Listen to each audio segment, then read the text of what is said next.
राधे राधे दोस्तों। कार्तिक मास का 7वां अध्याय। नारद जी बोले, हे राजन, कार्तिक मास में व्रत करने वालों के नियम सुनिए। यह मैं आपको संक्षेप में बतलाता हूँ। जो मनुष्य कार्तिक मास का व्रत करता हो वह सब तरह के आमिष, मांस, उड़द, राई, खटाई तथा मादक वस्तुओं का प्रयोग न करें।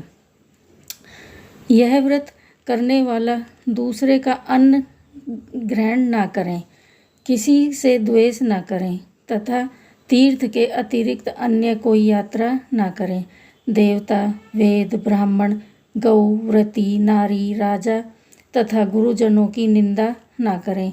यह व्रत करने वाला दाल, तिल, पकवान व क्रिय किया हुआ भोजन ग्रहण न करें। चुगली, निंदा न करें। किसी भी जीव का मांस छूना, पान में चूना, नींबू, मसूर, बासी तथा झूठे अन्न का प्रयोग न करें। बकरी, गाय तथा भैंस के अतिरिक्त अन्य किसी पशु का दूध कभी भी प्रयोग में न लावें।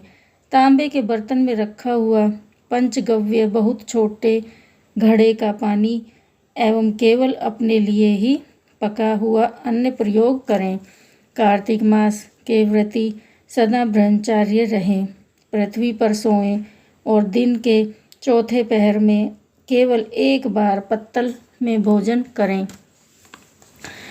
वह केवल नरक चतुर्दशी को तेल लगा सकता है, अन्य तिथियों में बिल्कुल नहीं। कार्तिक मास को व्रती मनुष्य सिंगाड़ा, प्याज, मट्ठा, गाजर, मूली इन सब वस्तुओं को बिल्कुल ना प्रयोग में लाएं। लौकी, मट्ठा, काशीफल, तरबूज इन सब वस्तुओं का कार्तिक मास का व्रती बिल्कुल सेवन ना करे। मासिक धर्म वाली स्त्री से चंडाल, पापी, ब्राह्मण द्रोही और नास्तिकों से बिल्कुल बातचीत ना करें। भगवान विष्णु को प्रसन्न करने के लिए अपनी शक्ति के अनुसार चंद्रायण आदि का व्रत करें और उपयुक्त नियमों का पालन करें।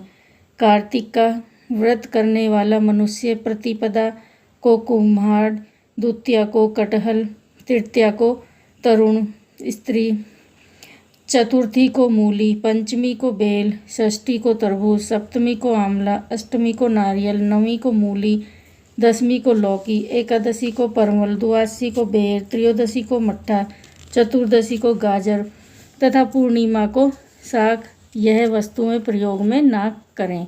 आंवला का प्रयोग रविवार को ना करें। व्रती यदि इन शाकों में से कोई शाक सेवन करना चाहे तो पहले ब्राह्मण को देकर खाएं। यही विधान माघ मास के व्रत के लिए भी है। देवध्यानी एकादशी में पूर्वोक्त विधि के अनुसार नित्य जागरण, गायन, वादन आदि करें। इसको विधिवत करने वाले मनुष्य को देखकर यम के दूत इस प्रकार भाग जाते हैं जैसे सिंह की गर्जना से हाथी भाग जाता है।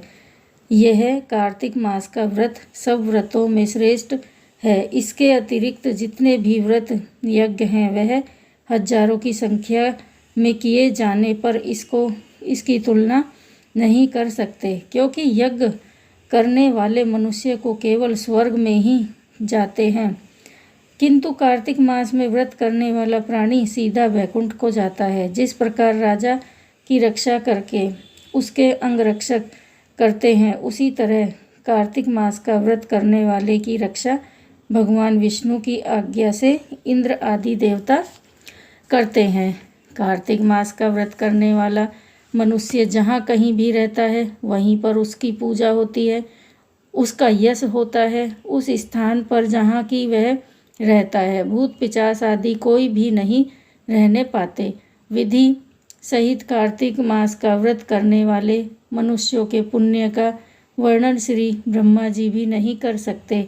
यह व्रत संपूर्ण पापों का नाश करने वाला है, पुत्र पौत्र और धन धान्य को बढ़ाने वाला है। बोल कार्तिक के महात्म की जय। भजमन नारायण नारायण नारायण, श्रीमन नारायण नारायण नारायण, गोविंद नारायण नारायण नारायण, लक्ष्मी नारायण नारायण नारायण, श्रीमन नारायण नारायण।